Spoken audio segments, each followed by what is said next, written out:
Shalom teman-teman semua. Mungkin kita sudah lama nggak bertemu muka dengan muka. Nama saya Nian dan saya tinggal di Singapura. Dengan video ini saya ingin membagikan pengalaman pribadi saya dalam menghadapi peristiwa kehidupan yang menggoncangkan tetapi sekaligus merupakan pengalaman berharga yang saya yakin Tuhan izinkan terjadi untuk membentuk dan mengarahkan hidup saya. Yakobus 1 ayat 2-4 mengatakan demikian, "Saudara-saudaraku, anggaplah sebagai suatu kebahagiaan apabila kamu jatuh ke dalam berbagai-bagai pencobaan. Sebab kamu tahu bahwa ujian terhadap imanmu itu menghasilkan ketekunan. Dan biarkanlah ketekunan itu memperoleh buah yang matang, supaya kamu menjadi sempurna dan utuh, dan tak kekurangan sesuatu apapun." Berawal dari sakit tenggorokan yang biasa, dokter memberikan antibiotik. Tetapi sampai 3 kali berbagai jenis antibiotik tidak mempan. Bahkan semakin parah dan timbul sariawan yang sakit sekali dekat tenggorokan saya. Akhirnya saya di-refer ke spesialis tenggorokan dan kemudian di CT scan. Ditemukanlah benjolan dan harus dilanjutkan dengan biopsi. Hasil biopsi adalah saya menderita sejenis kanker limfoma di amandel dengan ukuran sekitar ibu jari saya ini, cukup besar. Saat-saat itu kami bergumul, khawatir, dan ada perasaan takut. Saya kemudian di-refer ke spesialis kanker dan diperiksa.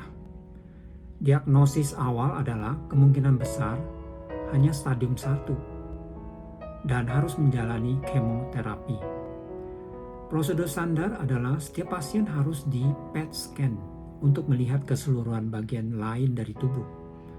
PET scan atau positron emission tomography adalah tes dengan memasukkan gula radioaktif ke dalam tubuh. Sel-sel tubuh yang aktif akan menyerap gula radioaktif ini sehingga akan kedeteksi saat di-scan. Nanti sesudah kemo ketiga kali akan di PET scan lagi untuk perbandingan. Jadi saya di PET scan dan 2 hari kemudian hasilnya keluar menunjukkan bahwa di liver saya ternyata ada banyak titik-titik sel aktif.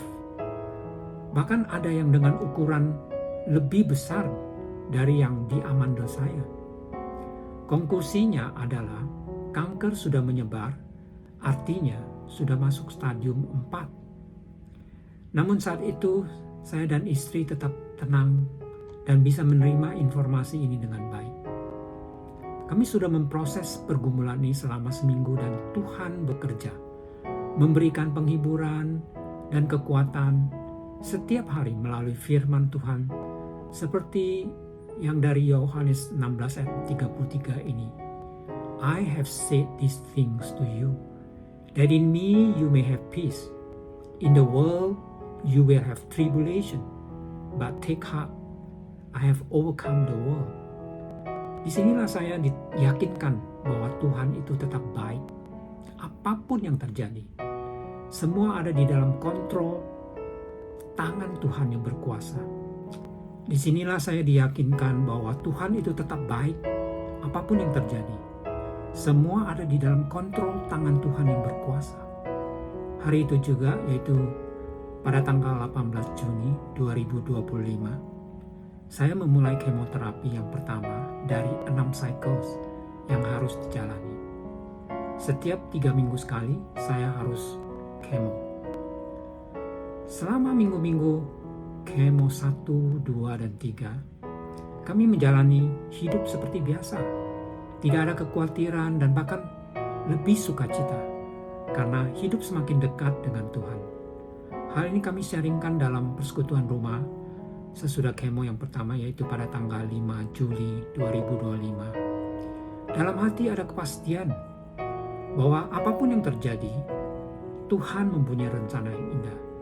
Hidup untuk Kristus dan mati adalah keuntungan, seperti yang dikatakan Rasul Paulus, menjadi semakin diteguhkan. Selama saya masih hidup adalah kesempatan untuk bekerja di ladang Tuhan. Kalau Tuhan panggil pulang, berarti tugas sudah selesai. Kemenangan atas kanker bukan berarti sembuh, tetapi kemenangan atas kanker terjadi ketika kita tetap bergantung pada Tuhan dan percaya akan kebaikannya. Meskipun kanker belum atau tidak sembuh, kita tetap bisa menikmati kehadiran Tuhan dalam hidup kita. Itulah kemenangan yang sejati.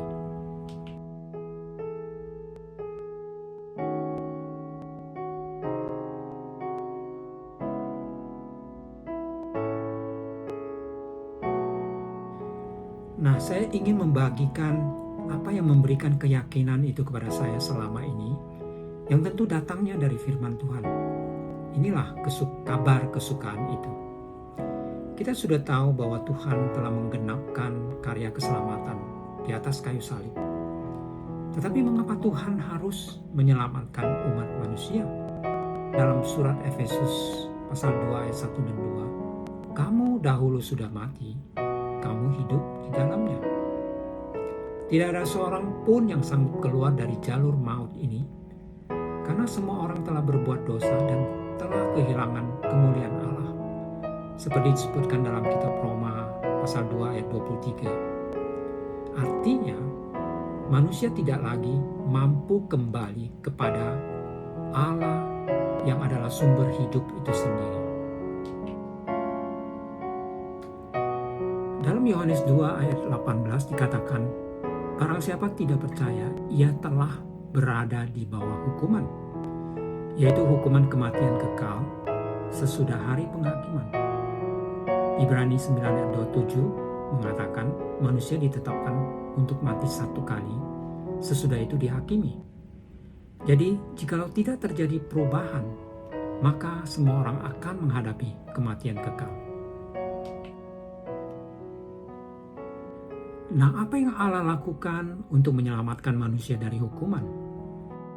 Dia mengutus anaknya Yesus yang mengatakan, aku datang supaya mereka mempunyai hidup dan mempunyainya dalam segala kelimpahan. Hidup yang berkelimpahan adalah hidup yang penuh dengan Roh Kudus.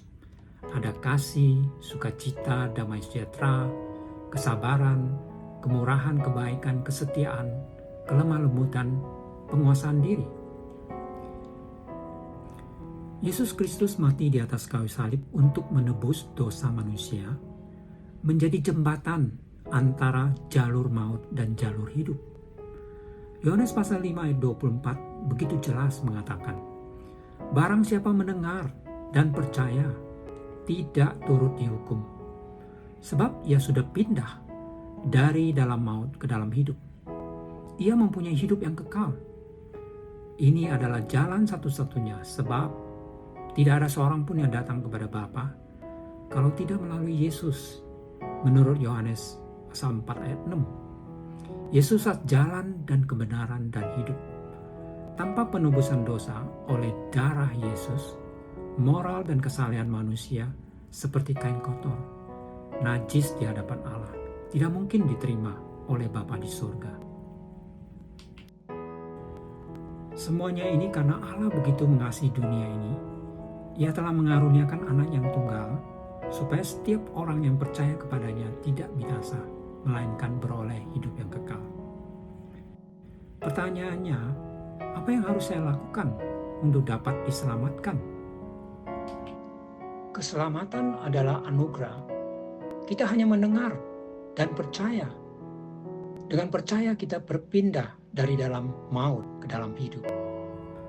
Dalam kitab Roma 10 ayat 9 dan 10 dikatakan, jika kamu mengaku dengan mulutmu bahwa Yesus adalah Tuhan dan percaya dalam hatimu bahwa Allah telah membangkitkan Dia dari antara orang mati, maka kamu akan diselamatkan. Nah, saya sudah melakukan langkah ini. Oleh sebab itu saya sangat yakin bahwa saya sudah berjalan di jalur hidup ini. Saya adalah ciptaan baru di dalam Kristus untuk melakukan pekerjaan baik yang dipersiapkan Allah sebelumnya. Hidup yang kekal sudah saya dapatkan. Sekarang yang penting adalah berjalan bersama Tuhan di dalam proses penyucian sampai saya bertemu dengan Tuhan suatu hari. Hidup adalah Kristus, mati adalah keuntungan. Harapan saya, kita semua yang telah mendengar kabar kesukaan itu mengambil langkah memastikan diri telah berada dalam jalur hidup. Sekarang saya masih harus menjalani kemoterapi yang kelima dan keenam. Sebelum saya akhiri kesaksian ini, saya mau memberitahukan bahwa Tuhan sudah menyatakan kehendak-Nya dalam hidup saya melalui kejadian ini. Sesudah 3 kali kemo, saya di PET scan lagi pada tanggal 18 Agustus yang lalu. Dan hasilnya di luar dugaan dokter. Dia mengatakan, ini pasti kuasa dari doa. Memang betul banyak orang, saudara-saudari seiman, yang mendoakan saya. Dalam waktu 9 minggu terjadi perubahan besar. Di liver saya sudah tidak kelihatan lagi titik-titik aktif sama sekali. Demikian juga di leher sudah bersih. Inilah perbandingan hasil PET scan. Titik-titik di liver dan leher di scan bulan Juni tidak ada lagi pada scan bulan Agustus. Pesan saya, saudara-saudari yang terkasih, ketika pergumulan dan kesulitan datang dalam hidup kita, jangan pernah meragukan kebaikan Tuhan dan janji-janjinya. Tetaplah pegang janjinya dan taruhlah harapan kita selalu padanya. Sebab Allah adalah gunung batu yang kekal itu. Amin.